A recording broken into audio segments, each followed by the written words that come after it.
There's something that keeps us, just the joy of seeing the changes in the kids. Hello, welcome back to the Chronicles of an African Diaspora Nurse. Thank you so much for tuning in again.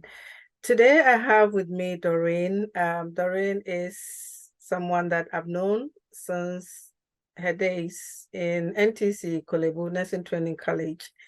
Can't remember which year, but it's been many years.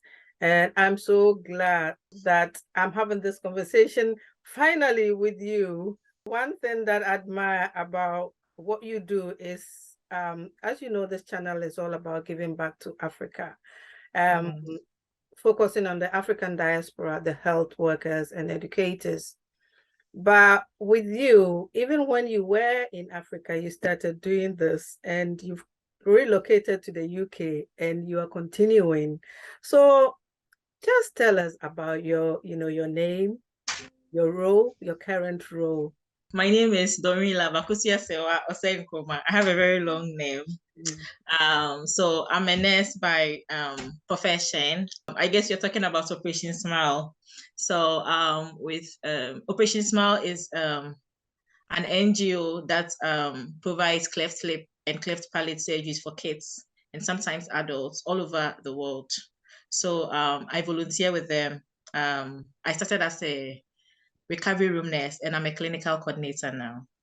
What, apart from Operation Smile, you were doing this in Ghana. What was your normal role before you joined Operation Smile? And when did you, relocate to the UK?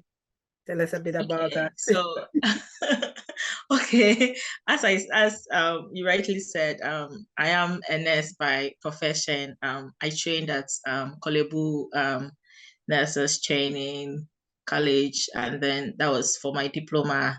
Did my bachelor's in nursing, and then completed my master's. I worked in Tama General Hospital. That's where I did my rotation, and then I stayed on, worked in various departments. I don't know which departments in nursing I haven't worked. I've worked in op, surgery, medical, anywhere. So that was like my regular job. I'm very industrious, hardworking. So I think right after rotation, I got a second job. There were times I even had three jobs. Yeah. So I worked in various private hospitals in Tema. I worked in Port Medical. I was one of the first, if you've heard of Ghana Canada Hospital, I was one of the first nurses to be employed there. I worked with Health Link, and then I worked with King David, all in Tema. Health Link was in Accra, and then Ghana Canada too was in Accra, both in East Legon. And then I worked at Snail Hospital, so Snail Specialist Hospital. That's the longest place I worked as for my part-time job. So I worked there from 2010 to 2019, and I was the nurse manager from 2014 to 2019. Yeah. And then in 2021, I relocated to the UK. And I think it came as a shock to people. People were so surprised because they knew what I do in Ghana, like where I had got to, and they were really surprised to see that I had moved because they knew I was one person. I loved Ghana and I loved giving back to Ghana. And I was really satisfied with what I was doing in Ghana. It had to do with family issues, though. I had to move here. When you say you're industrious, I have seen, and I know that you are out there, you are involving yourself in so many things, and I think that is really admirable. All these programs that you've been through and all the places that you've worked, what would you say has been your greatest achievement so far? I honestly, I don't want to tag it to just one thing. Yeah. But for me, I believe that to live is to have positively affected other people's life, to make an impact on other people's life. Yeah. So I will say my greatest achievement is to see the people whose life I have influenced. I Yeah. have patients that have passed through me, through my encouragement, especially when I was at Snell Hospital. It is a fertility hospital. Yeah. People come with 9 miscarriages, 10 miscarriages, infertility, and then you get to meet them on a personal level in their lowest times, Yeah. and then you're able to talk to them, to encourage them. And Yeah. then sometimes, and personally, I'm a woman. I've gone through miscarriage. Yeah. I've had Yeah. IUFD. I've gone through all that. So I've used my story as a sort of encouragement to them, and then to see that these women have babies in the end. So for me, that is an achievement. But that is not all. Any nurse who has passed through my hands will tell you. Any nurse, any cleaner, any healthcare assistant, they'll tell you Yeah. I encourage my people a lot. And I think that for me, that is the greatest achievement. Sometimes, even myself as a person, that days I'll be low, and then I'll go on status and I'll see people they've achieved something, Something. and then they Yeah. will attribute it to me. Yeah. And they will be calling me their mentor and their role model. And I'm like, okay, I'm serving my purpose. You So are. for me, that is the greatest achievement, to influence the life of others. I totally agree with you. Yes. And I know that feeling when it's priceless. And keep on being the Thank encourager that you. you are. So what made you join Operation Smile? I mean, I'm taking you way back. Way Like back. you were your Okay. nurse, you were doing your bits, and Okay. what So made I you? think I would say in 2011, I was there and I said to myself, I've finished school. I mean, I'm working, but what else can I do? How can I use my time and my skills? I didn't just believe in you go to work, come back, see your family, and then you are done. I mean, I felt like there was more to life. So I said, okay, um, maybe I can volunteer. Yeah. So I looked online, and then I wanted to volunteer. So I saw Operation Smile and Mercy Ship. Yeah. Mercy Ship, you had to pay. I didn't have that kind of money. Yeah. I saw Operation Smile was free. Yeah. So I applied. At that time, they didn't have an office in Ghana, or there wasn't anywhere. I didn't see any foundation in Ghana. Yeah. So I sent a message, an email to them, and I said, I'm a Ghanaian. I wanted to apply. I wanted to volunteer. They sent me some forms. I don't know what happened, Yeah. but to shorten it, it took me 5 years. Yeah. Yeah, no, let's say 3 years between 2011 to either 2010 or 2011 up to 2013. It Yeah. was just back and forth with me trying to join Operation Smile. In 2013, I was like, I just stopped emailing because I thought probably they were in the US and Yeah. I am in Ghana. I was in Ghana. There was no way. So Yeah. in 2015, um, on my NTC platform, NTC is like my nursing year group. Yeah. One guy put it on his on the platform that if you want to join Operation Smile, they're having a meeting here at this time. Come. And I was like, Operation Smile. Okay, so I was there. So when I got there, I showed them the emails. I was like, I have been trying to join you people for years, and they were amazed. I mean, I think till date, I'm the only person who has that like record of just trying to join. It took me like 3 years Yeah. of emails back and forth. I couldn't join, and then finally I was able to join. So just to give back to society, I just didn't want to just be there, go to work, come back, and I'm Yeah. done. No, I Yeah. believe that there was more to life than that. Yeah. So that's why I joined. You've been to so many countries. So tell us about the experience, how it is. I've seen some of the pictures, your recent one, Ethiopia, and I could feel it because I've been on the field before. So I know how it is. Basically, I'm a Ghanaian, so my first loyalty is to Ghana. Yeah. So in Ghana, pre-COVID, we used to do 4 missions a year. Yeah. So 2 international missions. So international missions means that we are having people from different parts of the world. It doesn't really matter where. We're just having volunteers from different parts of the world to join us. So we have 2 international missions, and then we have 2 local missions. Local missions is just us. Yeah. It's just Ghanaians with all their specialties. So in Ghana, I've been to Tamale, Koforidua, Ho, Cape Coast, and Kolebu. So those are our centers, but we bring the patients from all over Ghana to do Okay. the surgeries for them. We transport them. Everything is free from the day we decide we want to do the we want them to come to our site till they go home. So that's for Ghana. Yeah. And then I've been to Ethiopia twice.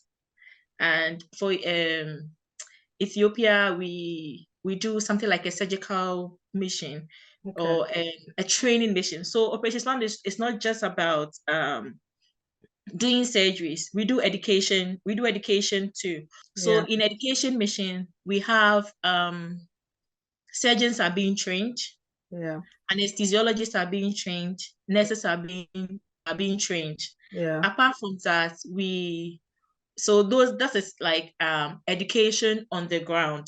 Yeah. Then we do basic life support training. I'm an Okay. instructor, Yeah. so certified by American Heart Association. Yeah. And then we have a pediatric advanced life support training. I'm also that one too. I'm an instructor. Yeah. Mhm. So we do these trainings. Sometimes it's either during the mission or in between missions or something, but we always have time for education. Yeah. And then I've been to Mozambique. Mm-hmm. And then, yes, I've been to Mozambique because we have missions there too. So Mozambique. And then so I went to the US and Sweden. Both were conferences, but I think the Sweden one was I was part of a group of people who were reviewing. We have something we call global medical standards of care. Yeah. So we don't just go to missions to do surgeries. We have a whole lot of policies and standards that we keep. I've been to places who have seen our policies and they want to adopt it because they are really good policies, and they take patient safety into real consideration. Okay. So Yeah. they are guided by WHO principles. I would like you to talk about your recent trip to Ethiopia and what you went to implement. But before that, when you talked about the education bit of Operation Smile, my own experience of Operation Smile was way back in 1990 in Ghana when I was a community health nurse. And I remember they came from USA to train us in dental health. So I was trained as a dental health worker to equip us to, go to the schools to do dental hygiene and dental health education. And I must say, I really benefited from that training.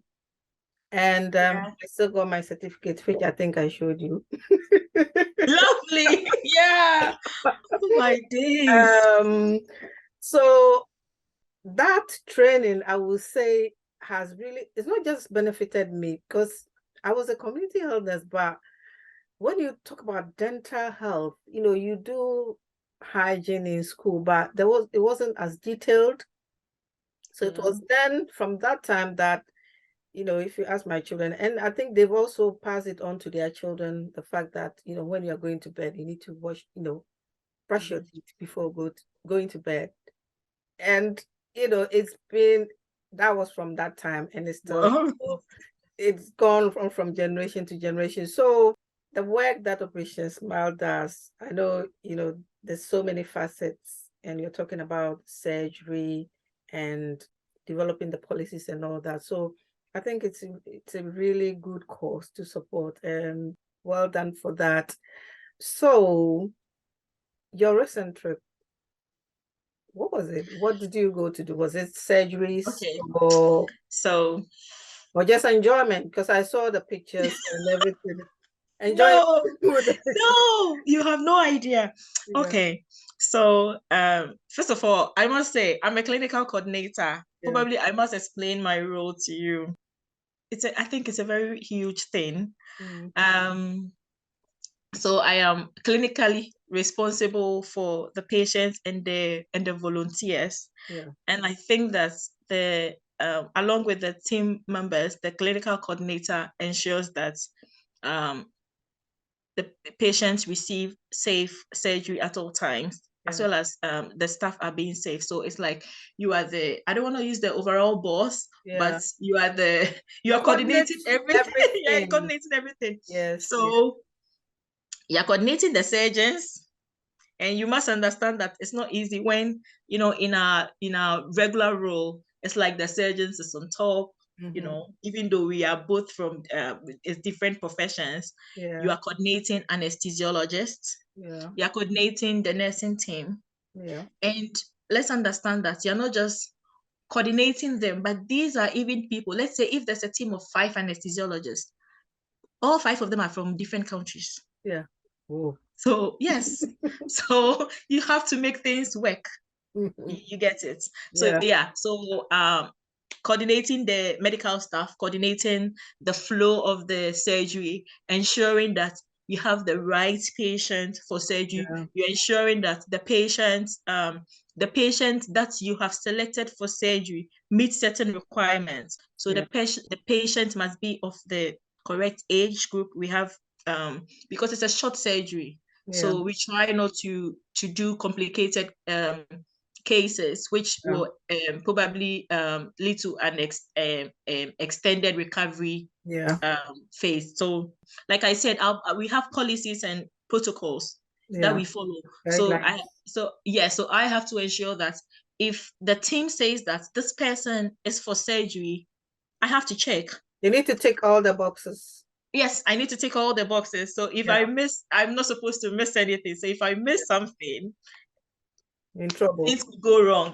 Anyway, so for this mission in Ethiopia, it was a training mission, education. So usually education missions are short-paced. Sometimes volunteers can be between 50 to maybe even like 100, depending on the size of the mission. So this one was a small mission. We had the surgical outcome of we were aiming at 40, but we were able to do 34 surgeries. But that wasn't just our aim. We had surgeons in Ethiopia that we needed to train. So Ethiopia has they don't have enough cleft surgeons. So I think there's a collaboration with Operations has collaborated with one of their universities, and they are sponsoring some surgeons to do cleft care and all that. So when we go on these missions, the surgeons or the residents, they have a chance to participate in missions to observe. And then so that they can so with our missions, you get to see more cleft surgeries done at a time, and you get to learn from different specialties, different surgeons, everybody, and how they do their so you get to learn different skills from them. So the surgeons were learning, the anesthesiologists were also learning. And remember, with us, we Operations Small, we bring everything from the US. Sometimes we source a bit from the country. Everything is shipped.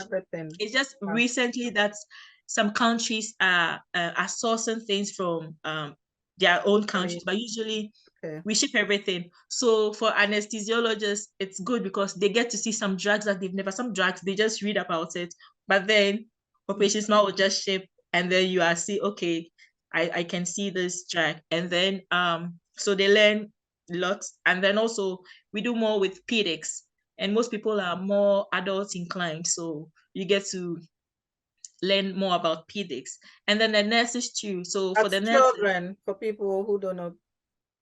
Children. Pediatrics is children, please. Yes.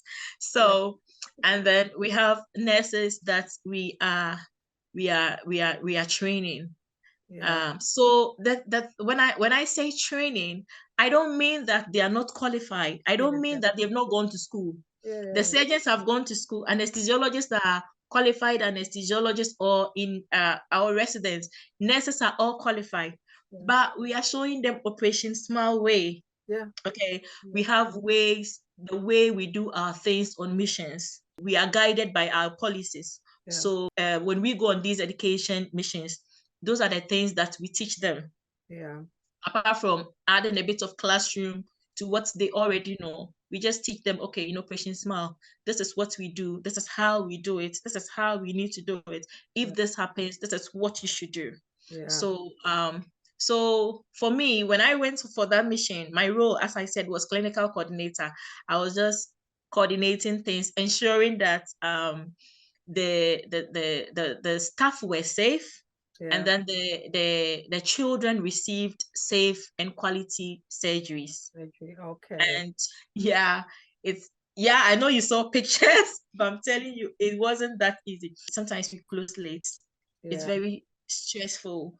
People, we go over and above. We wake up at 6 o'clock. 6 o'clock, you must be.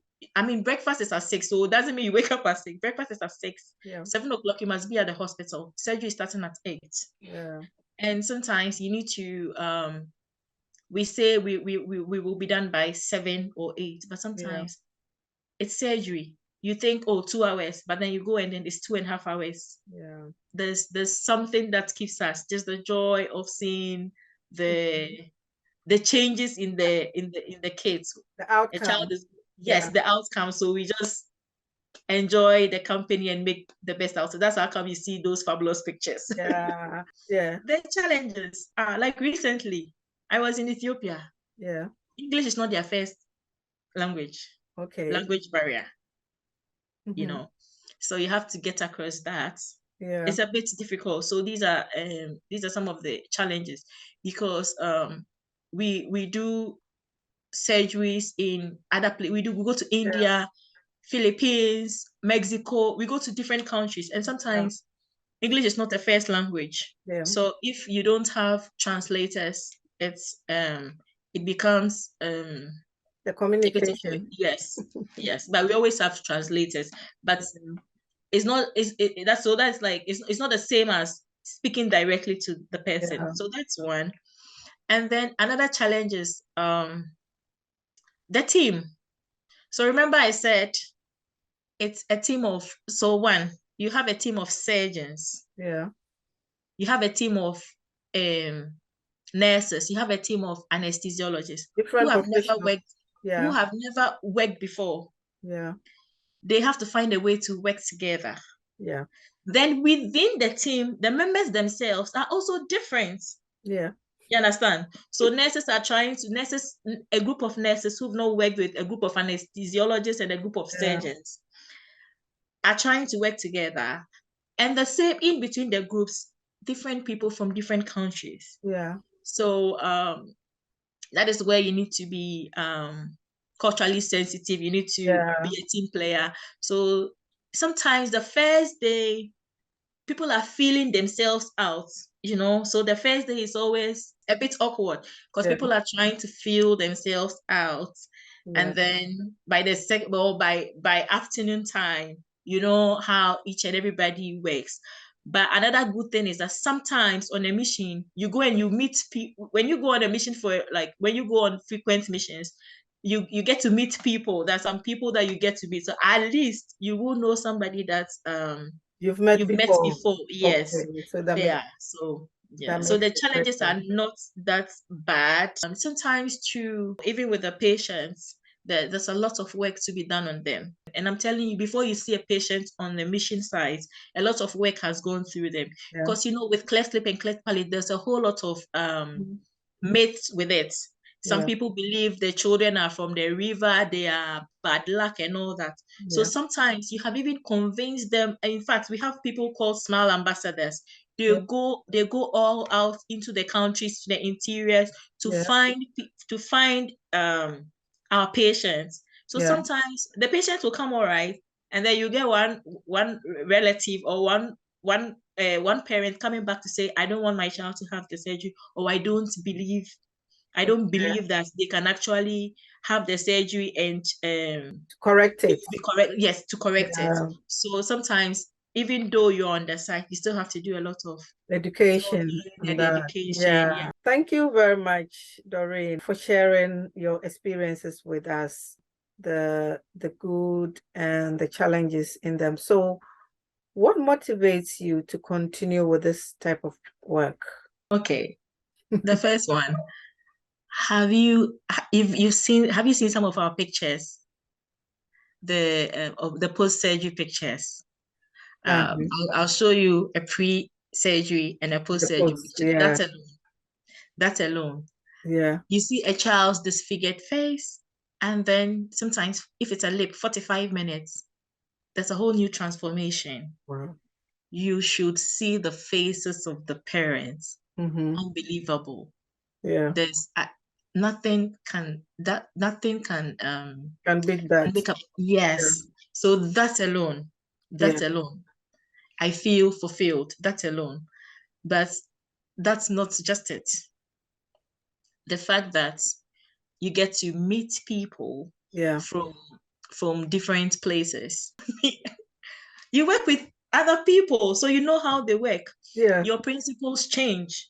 Yeah. You learn a lot of things from the people, not just from the nurses, but from the medical team. Yeah. You are learning a lot about Yeah. culture. So Yeah. you learn to be culturally sensitive. And I'm not even talking about outside the country. Even in Ghana, you're traveling to, if you go to the north, Yeah. the rules are different. So you need to learn to be culturally sensitive. Yeah. So you're learning that. You are learning how to be a team player. Yeah. Yeah, so these are things that you learn. And it's it's like working holidays. So it's time to take a break. Yeah. And then even though you're still doing your nursing, the Yeah. environment is a bit different. Yeah. And then the other part that I love, the education side. Mm-hmm. The education side through Operation, I became an educator through Operation Smile. I didn't even know I could be Yeah. an educator, but I developed sides of me that I didn't Yeah. know. I got to meet people and influence lives. I'm Yeah. still here in the UK, Yeah. but trust me, my volunteers in Ghana are always consulting me, Yeah. CC this, CC that, and I think that that alone, that I'm impacting life, that I'm doing something different, and that honestly, I'm just being me. Yeah. I'm just being me myself, but people still see it as doing something great. So that alone is motivation. Yeah. Yes. That sounds, that's so great because you are doing what you love. Yes, Doing honestly, what I'm you doing what love. I remember I had an interview with a US company and Yeah. they were shocked. I told them I'm a basic life um I'm a basic life support instructor and I teach pediatric advanced life support. They were like, "Where are you from?" I said Ghana. And they were so shocked because my I'm licensed by the American Heart Association. Yeah. And to them it was like, how and why? Like honestly they were shocked. So I Yeah. told them about Operation Smile and I don't want to say the rest, but it was a Yeah. positive outcome. You Yes. see, that's when you put yourself out there. I mean, I believe that Yes. everyone's got potential, but it won't fall in your lap. You've got to go out Yes. there, you've got to work for it. And most importantly, do something that you love. I'm inspired. I'm inspired by all that you do, and I wish you well that you continue and you reach greater heights. So, what message would you have for other African diaspora health professionals? Let's not forget our sisters back home. If there's anything you have learned, if there's any training, we have people we've left back home, colleagues, friends that who are back home who are also in our same profession. If you feel that there's something we are doing here that you think will help our colleagues back home, you can pass on the information. Oh, when I was back home, this is how we're doing it. But when I got here, I realized that this works better. Let's not forget our roots. Thank you so much, Doreen. Thank you for your You're time welcome. and thank you for sharing your experience with us. And I hope that everything that you said, somebody will listen and they will take something from it and hopefully also serve their generation or give back to Yes. society. Thank you so much, and I wish you all the best. Thank you.